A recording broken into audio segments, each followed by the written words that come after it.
हरे कृष्णा, राधे राधे। आपका स्वागत है आपके अपने चैनल राधा कृष्ण लीला में। आज हम आपको सुनाएंगे मार्गशीर्ष पूर्णिमा व्रत की कथा। आप सभी श्रोताओं का दिन शुभ और मंगलमय हो, इसी मंगल कामना के साथ आज की वीडियो का शुभारंभ करती हूँ। मार्गशीर्ष मास की पूर्णिमा जीवन में शुभ फल प्रदान करती है और माता लक्ष्मी जी की कृपा से धन का लाभ मिलता है। आज के दिन गंगा जी में या किसी पवित्र नदी में स्नान व दान करने से एवं मार्गशीर्ष पूर्णिमा की कथाओं को सुनने से पूरे महीने में किए गए पूजा पाठ के बराबर फल मिलता है। आज के दिन भगवान शिव और माता पार्वती एवं भगवान श्री लक्ष्मी नारायण जी और चंद्रदेव का पूजन करने से भक्तों की आर्थिक, मानसिक और शारीरिक समस्याएं दूर होती हैं। तो आज मैं आपको सुना रही हूँ मार्गशीर्ष पूर्णिमा की बड़ी ही दुर्लभ कथा। तो आप लोग बड़ी ही श्रद्धा और प्रसन्नचित मन से इन कथाओं को पूरा अवश्य सुनिए। द्वापर युग में एक समय की बात है कि यशोदा जी ने भगवान श्री कृष्ण से कहा, हे कृष्ण, तुम सारे संसार के उत्पन्न करता, पोषक तथा उसके सहार करता हो। आज कोई ऐसा व्रत मुझसे कहो जिसके करने से मृत्यु लोक में स्त्रियों को विधवा होने का भय ना रहे। हे माता, तुमने अति सुंदर प्रश्न किया है। तुम्हें ऐसे ही व्रत को सविस्तार कहता हूँ। सौभाग्य की प्राप्ति के लिए स्त्रियों को 32 पूर्णमासियों का व्रत रखना चाहिए।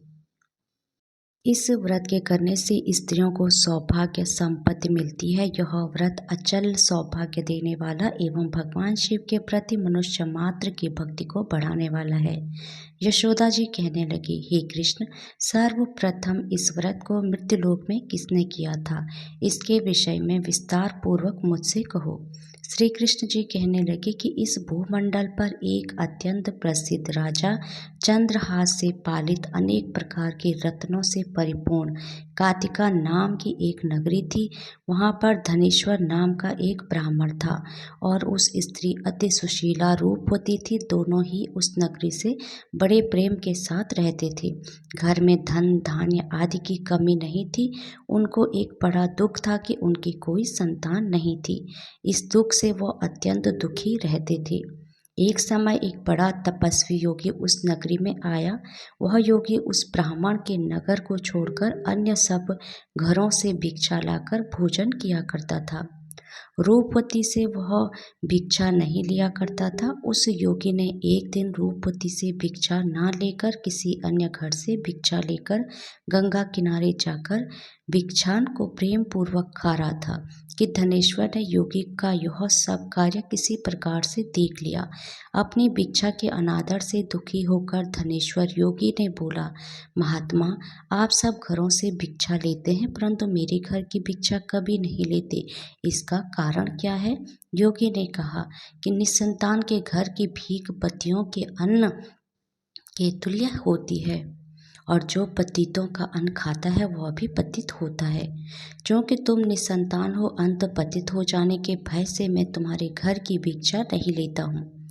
धनेश्वर को यह बात सुनकर अपने मन में बहुत दुखी हुआ और हाथ जोड़कर योगी के पैरों पर गिर पड़ा तथा आर्त भाव से कहने लगा, हे महाराज, यदि ऐसा है तो आप मुझको पुत्र प्राप्ति का उपाय बताइए। आप सर्वज्ञ हैं, मुझ पर अवश्य ही कृपा कीजिए। धन की मेरे पास कोई कमी नहीं है परंतु मैं पुत्र ना होने के कारण अत्यंत दुखी हूँ। आप मेरे इस दुख का कारण हरे, आप सामर्थ्यवान हैं। यह सुनकर योगी कहने लगे, हे ब्राह्मण, तुम चंडी की आराधना करो। घर आकर उसने अपनी स्त्री से सब वृत्तांत कहा और स्वयं तप के निमित्त वन में चला गया।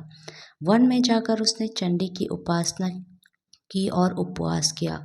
चंडी ने 16वें दिन उसको स्वप्न में दर्शन दिया और कहा, हे धनेश्वर, जा, तेरे पुत्र होगा परंतु वह 16 वर्ष की आयु में ही मृत्यु को प्राप्त हो जाएगा। यदि तुम दोनों स्त्री पुरुष 32 पूर्णमासियों का व्रत विधि पूर्वक करोगे तो वह दीर्घ आयु होगा। जितने तुम्हारे सामर्थ्य हो आटे के दिए बनाकर शिव जी का पूजन करना, परंतु पूर्णमासी को 32 हो जाने चाहिए। प्रातःकाल होने पर इस स्थान के समीप ही तुम्हें एक आम का वृक्ष दिखाई देगा। उस पर तुम चढ़कर एक फल तोड़कर शीघ्र अपने घर चले जाना। अपनी स्त्री से सब वृत्तांत कहना। ऋतु स्नान के पश्चात वह स्वच्छ होकर भगवान शंकर जी का ध्यान करके उस फल को खा लेगी। तब शंकर भगवान की कृपा से उसको गर्भ हो जाएगा। जब वह ब्राह्मण प्रातःकाल उठा तो उसने उस स्थान के पास ही एक आम का वृक्ष देखा जिस पर एक अत्यंत सुंदर आम का फल लगा हुआ था। उस ब्राह्मण ने उस आम के वृक्ष पर चढ़कर उस फल को तोड़ने का प्रयत्न किया, परंतु वृक्ष पर कई बार प्रयत्न करने पर भी वह न चढ़ पाया। तब तो उस ब्राह्मण को बहुत चिंता हुई और विघ्न विनाशक श्री गणेश जी का वंदन करने लगा।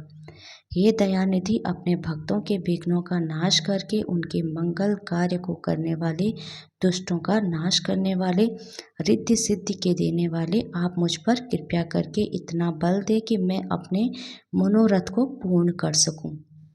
इस प्रकार गणेश जी की प्रार्थना करने पर उनकी कृपा से धनेश्वर वृक्ष पर चढ़ गया और उसने एक अति सुंदर आम का फल देखा। उसने विचार किया कि जो वरदान से फल मिला था वह यह है और कोई फल दिखाई नहीं देता।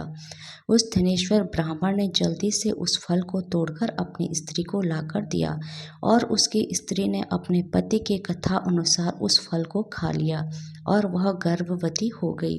देवी जी की असीम कृपा से उसे एक अत्यंत सुंदर पुत्र उत्पन्न हुआ जिसका नाम उन्होंने देवीदास रखा। माता पिता के हर्ष और शोक के साथ वह बालक शुक्ल पक्ष के चंद्रमा की भांति अपने पिता के घर में बढ़ने लगा। भवानी की कृपा से वह बालक बहुत ही सुंदर, सुशील और विद्या पढ़ने में बहुत ही निपुण हो गया। दुर्गा जी की आज्ञा के अनुसार उसकी माता ने 32 पूर्णमासी का व्रत रखना आरंभ कर दिया तथा जिसके साथ पुत्र बड़ी आयु वाला हो जाए। 16वां वर्ष लगते ही देवीदास के माता पिता को बड़ी चिंता हो गई कि कहीं उनके पुत्र की इस वर्ष मृत्यु ना हो जाए। इसलिए उन्होंने अपने मन में विचार किया कि यदि यह दुर्घटना उनके सामने हो गई तो वह कैसे सहन कर सकेंगे। उन्होंने देवीदास के मामा को बुलाया और कहा कि हमारी इच्छा है कि देवीदास 1 वर्ष तक काशी में जाकर विद्या अध्ययन करे और उसको अकेला भी नहीं छोड़ना चाहिए।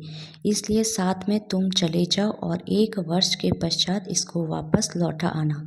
सब प्रबंध करके उसके माता पिता ने काशी जाने के लिए देवीदास को एक घोड़े पर बिठाकर उसके मामा को उसके पास दिया, किंतु यह बात उसके मामा या किसी और से नहीं कही। धनेश्वर ने अपनी सपत्नी अर्थात अपनी पत्नी के साथ अपने पुत्र की मंगल कामना तथा दीर्घ आयु के लिए भगवती दुर्गा की आराधना और पूर्णमासियों का व्रत करना आरंभ कर दिया। इस प्रकार बराबर 32 पूर्णमासी का व्रत पूरा किया। कुछ समय पश्चात एक दिन वह दोनों मामा और भांजा मार्ग में रात्रि बिताने के लिए किसी ग्राम में ठहरे। उस दिन उस गांव में एक ब्राह्मण की अत्यंत सुंदर, सुशीला, विदुषी और गुणवती कन्या का विवाह होने वाला था। जिस धर्मशाला के अंदर वह और उसकी बारात ठहरी हुई थी, उसी धर्मशाला में देवीदास और उसके मामा भी ठहरे हुए थे। संयोगवश कन्या को तेल आदि चढ़ाकर मंडप आदि का कृत्य किया गया तो लग्न के समय वर को धनुर्वात हो गया। तत्पश्चात वर के पिता ने अपने कुटुंबियों से परामर्श करके निश्चय किया कि यह देवीदास मेरे पुत्र जैसा ही सुंदर है, मैं इसके साथ ही लग्न करा दूं और बाद में विवाह के अन्य कार्य मेरे लड़के के साथ हो जाएंगे। ऐसा सोचकर वह देवीदास के मामा से जाकर बोला कि तुम थोड़ी देर के लिए अपने भांजे को हमें दे दो, जिससे विवाह के लग्न का सब कृत्य सुचारू रूप से हो सके। तब उसका मामा कहने लगा कि जो कुछ भी मधुपर्क आदि कन्यादान के समय वर को मिले वह सब हमें दे दिया जाए, तो मेरा भांजा इस बारात का दूल्हा बन जाएगा। यह बात वर के पिता के द्वारा स्वीकार कर लेने पर उसने अपना भांजे पर बनने को भेज दिया और उसके साथ सब विवाह का कार्य रात्रि में विधि पूर्वक संपन्न हो गया। पत्नी के साथ वह भोजन न कर सका और अपने मन में सोचने लगा कि ना जाने यह कैसी स्त्री होगी। वह एकांत में इसी सोच में गर्म श्वास छोड़ने लगा तथा उसकी आंखों से आंसू भी आ गए। तब वधू ने पूछा कि क्या बात है, आप इतने उदासीन व दुखी क्यों हो रहे हो। तब उसने सब बातें जो वर के पिता और उसके मामा में हुई थी उसको बतला दी। तब कन्या कहने लगी कि यह ब्रह्मा विवाह के विपरीत हो कैसे सकता है? देव, ब्राह्मण और अग्नि के सामने मैंने आपको ही अपना पति बनाया है, इसलिए आप ही मेरे पति हैं। मैं आपकी ही पत्नी रहूंगी, किसी अन्य की कदापि नहीं। तब देवीदास ने कहा, ऐसा मत करिए, क्योंकि मेरी आयु बहुत थोड़ी है। मेरे पश्चात उसकी आपकी क्या गति होगी, इन बातों को अच्छी तरह विचार लो। परंतु वह दृढ़ विचार वाली थी, बोली कि जो भी आपकी गति होगी वही मेरी गति होगी। हे स्वामी, आप उठिए और भोजन करिए, आप निश्चय ही भूखे होंगे। इसके बाद देवीदास और उसकी पत्नी दोनों ने भोजन किया तथा शेष रात्रि वे सोते रहे। प्रातःकाल देवीदास ने अपनी पत्नी को 3 नगों से जड़ी हुई एक अंगूठी दी, एक रुमाल दिया और बोला, हे प्रिया, इसे लो और संकेत समझकर स्थिरचित हो जाओ। मेरा मरण और जीवन जानने के लिए एक पुष्प वाटिका बना लो, उसमें सुगंधित वाली एक नवमल्लिका लगा लो, उसको प्रतिदिन जल से सींचा करो और आनंद के साथ खेलो कूदो तथा उत्सव मनाओ। जिस समय और जिस दिन मेरा प्राण अंत होगा, ये फूल सूख जाएंगे और जब ये फिर हरे हो जाएं तो जान लेना कि मैं जीवित हूँ। यह बात निश्चित करके समझ लेना, इसमें कोई संशय नहीं है। यह समझाकर वह चला गया। प्रातःकाल होते ही वहाँ पर गाजे बाजे बजने लगे और जिस समय विवाह के कार्य समाप्त करने के लिए वर तथा सब बाराती मंडप में आए, तो कन्या ने वर को भली प्रकार से देखकर अपने पिता से कहा कि यह मेरा पति नहीं है। मेरा पति वही है जिसके साथ रात्रि में मेरा पाणी ग्रहण हुआ था। इसके साथ मेरा विवाह नहीं हुआ है। यदि वह यही है तो बताए कि मैंने इसको क्या दिया। मधुपर्क और कन्यादान के समय जो मैंने भूषण आदि इन्हें दिए थे उन्हें दिखाइए, तथा रात में मैंने क्या गुप्त बातें की कहिए, अब सुनाइए। पिता ने उसके कथन के अनुसार वर को बुलवाया। कन्या की यह सब बातें सुनकर वह कहने लगा कि मैं कुछ नहीं जानता। इसके पश्चात लज्जित होकर वहाँ से चला गया और सारी बारात भी अपमानित होकर वहाँ से लौट गई। भगवान श्री कृष्ण बोले, हे माता, इस प्रकार देवीदास काशी विद्या अध्ययन के लिए चला गया।